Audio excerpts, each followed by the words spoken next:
All right. Welcome to the runningrestaurants.com podcast, where we bring you the tips, tools, and techniques you need to make your restaurant more profitable and successful. I am your host, Jamie Oikel, and today I've got a great one question with episode for you with Jordan Malol, VP of Operations at Qwick, which is an on-demand food service staffing platform. So Jordan, welcome. Let's get right into what you folks do for restaurants with the question of the day, which is how can on-demand staffing work for restaurants? What do you got? Yeah, pretty simple. Like you said it, we're on-demand food and beverage staffing. So essentially, we match food and beverage professionals, people that have been in the industry for a long time as professional chefs, cooks, bussers, servers, bartenders, dishwashers, you name it, front of house, back of house, with businesses that are in need. And they could be in need because they have huge spikes in demand. Maybe they have an event happening at the restaurant, or it's just high season if they're that kind of restaurant that is dependent on tourists and things like that, or simply that they just need more flexibility due to things like COVID, for example, where you don't exactly know every day what your demand is going to look like and how much is going to be coming through the kitchen, how much is going to be dine in or not dine in, and so forth. And then finally, it comes back to filling gaps. And so if your dishwasher is sick for 2 days and you don't want to have to try to find someone on the fly yourself, you can simply post those shifts with us. We fill it for those 2 days and we're both on our way. So kind of all levels of all flexibility is our go-to. We're really proud of the fact that, again, we are matching with professionals, people that have been in the industry. Yeah. So they already know what they're doing. We make it very explicit up front. This is not a training ground. This is not a place to learn new skills. You come to us with what you've got. We're going to put you in a place where you can benefit from a great rating, which leads to further opportunity in the business. The restaurant can benefit from not having to essentially teach you everything, on the fly just for that one shift that you're working. They already know how to do everything. So you just got to, guide them for how you do it in your kitchen, and they're ready to go. So well, let me come back to a couple points there, and you can elaborate. So I definitely, you can touch a little bit more on the matching process perhaps, but really what I think, I talked to Jordan a little bit before, and this is born out of the gig economy, right? People looking to pick things up with the ease of use of an app, looking for jobs and so forth. So it's really, the technology is going to make sense to a lot of folks, especially in that generation that are looking for employment opportunities. And in this field where it fluctuates, so that part of it's interesting. And so I was curious. So they match, they on board, they obviously have experience. What does a restaurant see? What does the user see? You mentioned ratings. Put it in a little bit more context. Yeah, I mean, we're all about simplicity, right? We try to keep it as simple as possible because we know technology is not always everybody's go-to and not something that maybe people have been using before, or even kind of flexible on-demand staffing in the restaurant world you might not have ever used at your property per se. So we really try to keep it so simple that you have a need, whether it be in your planning and something's coming, or in that last minute call out situation, your account gets set up in 3 minutes. There's no membership, there's no subscription cost, there's no minimum requirement for how often you have to use us. It can be as simple as one time, or you can use us for 20 servers every night for the rest of your existence. Right. But you go into the platform, and like I said, you post that shift, and like I said, the user interface is built to be simple. You tell us you need a bartender. Really interesting piece about us. You set your own rate. So you tell us how much you want to pay that individual. We have a flat service fee based on the rate that you set. So there are no surprises ever when it comes to pricing or anything like that. And then, like I said, we go back to that matching. And I like to joke that we're more like a dating service because we're not a job board. Professionals don't have to see all the things that are on there and say, hey, I think I might be qualified for this, or I think I might want to try that.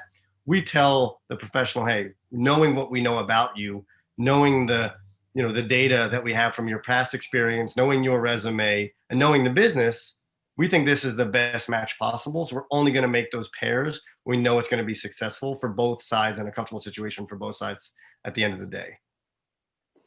Yeah, I was curious about. I think the first question someone's going to ask you is, "Hey, man, how much does it cost?" Yeah, You hinted at that, so you set the rate for the chef, and and then I guess your business model part is that there's a fee on top. So really, they're talking about whatever rate they're willing to pay plus a fee, which I'm sure is reasonable, and they're off and running.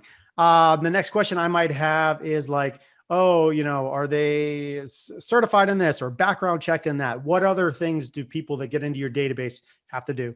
absolutely. So anyone that's going to be handling food and or alcohol, of course, has their state, countywide, whatever it might be, certifications for food handlers, alcohol awareness programs. So they're ready to go there. Again, we vet every single professional in person. So not only do we walk them through our technology, we really set the expectations early. Again, not a training ground.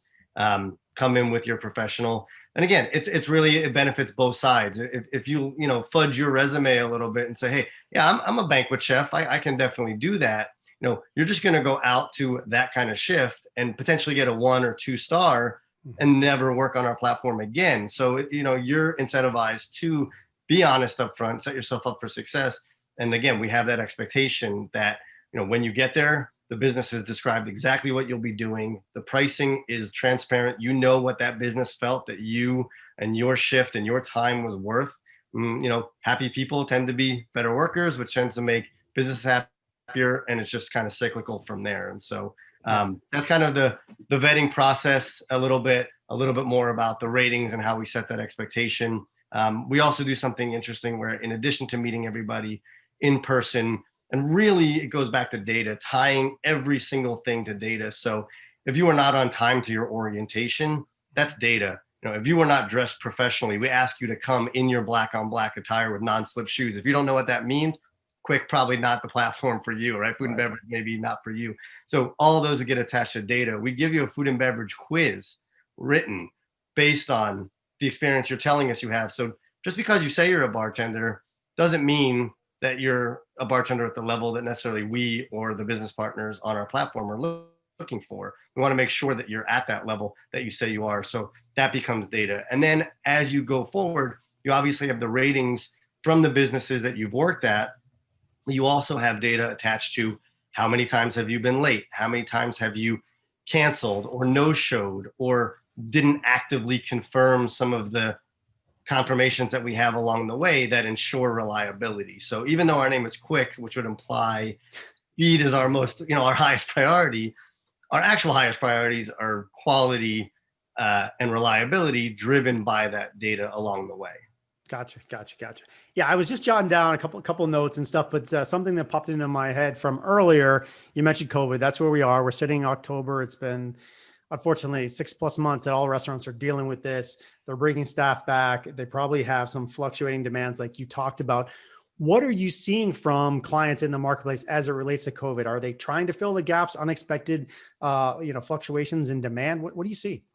Yeah, I think that due to the fluctuating regulations, due to the fluctuating demands and the fluctuating operations of any given restaurant and how much they're doing of dine-in, takeout, delivery, et cetera, we've got mixed up, in a way that the industry has never seen and properties and businesses have never seen before. And so flexibility has absolutely become the highest priority and really the path to survival right at the moment. And so we definitely are seeing far more restaurants. I mean, we traditionally work with a ton of caterers and hotels and event venues and kind of bigger footprint places, but the restaurants are really quickly catching up because this flexibility has hit them in a way they haven't been hit before.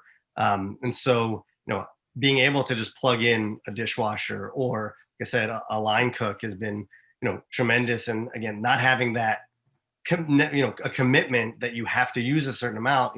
It could be just that one time, right at that one moment, and you use us, and you're good to go.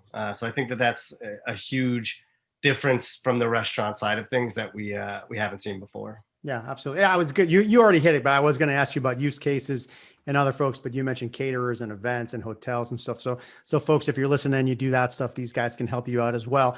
The last thing I did want to touch on, because I know when I chatted with Jordan and his team before, you do right now have geographic concentrations where you're active. Talk about those. Talk about where else you might be coming in the near future. Yeah. So We're right now in about 8 markets nationally. So we're in Phoenix, San Diego, Dallas, Houston, New York City, Atlanta, Miami, and Chicago. So we kind of started with some of the major cities, and really the growth plan has been to continue to launch more and more. COVID obviously put a little bit of a hiccup into that, but I think we're pretty back on pace now to continue doing that through 2021. We're really excited about what we've been seeing, the reactions we've been seeing.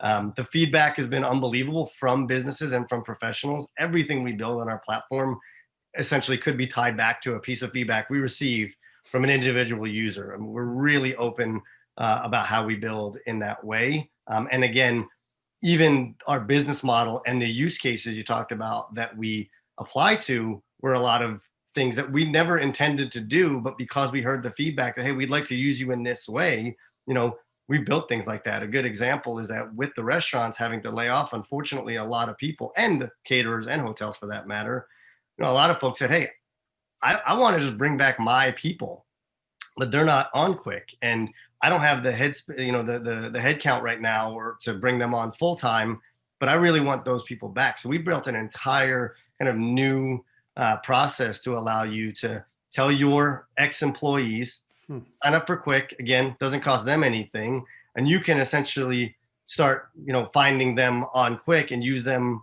kind of ad hoc until you're at the point where you can then fully employ your own people back again. So we've also learned a lot of lessons about being flexible and kind of listening and adapting to the current state of things because of COVID, for sure. Yeah, that's interesting to hear. All right, last thing, I'm going to give you a chance to talk about where to go. Like, how can they find you? Is it the web? Do you guys have apps, social media? What's the best spots? Yeah, obviously we're at Qwick.com. It's with a W, Qwick. Got to be a little different. Got to add a flavor in there. So Qwick, Qwick.com. And then we've got the business app. You can find that in the Google Play or the Apple App Store. There's Qwick business app. There's the Qwick professional app for those of you out there that might be listening that are actually looking to pick up gigs yourself. So any of those routes will ultimately help you create your account. We're really proud of the fact that we have a huge human element to what we do. We don't hide behind our tech. We don't try to force you into, bot answers when you need support. So if you're a business, you're going to get a human being like myself taking care of you. You can text, you can call. We're available on the weekends because we know when that's when restaurants or businesses in the food and beverage world are busy. So, anything you do on our platform, you're almost immediately going to get to communicate with a real person that's on our core team, and they're going to help you create your account, help you get those first posts built. They're going to help you along the way with any questions or concerns you might need. And even, like I said, when you are using our technology, you're still chatting with and communicating with and giving that feedback that's so important to us back to people that are on our core team. So really interesting, and I think probably the most valuable differentiating factor about what Qwick is versus kind of other platforms or other technologies that might be out there. We love that blend of the old school human. I mean, we're in hospitality, you got to be human, so bringing that old school to us with that new school data driven high speed technology that drives costs down and efficiencies up. Super. Perfect. Well, we hit a lot, man. So I'm glad to have you on here, folks. That was Jordan Malul of Qwick, and you can find them on the web at qwick.com. So yeah, check the spelling there, qwick.com. Don't follow your teacher's rule. There's not a U after the Q here. qwick.com. All right. And for more great restaurant marketing tips, we cover operations, people, service, all that stuff you can imagine and more. Stay tuned to us here at runningrestaurants.com. We'll see you next time. Thanks so much. Thank you so much. Thanks for having me.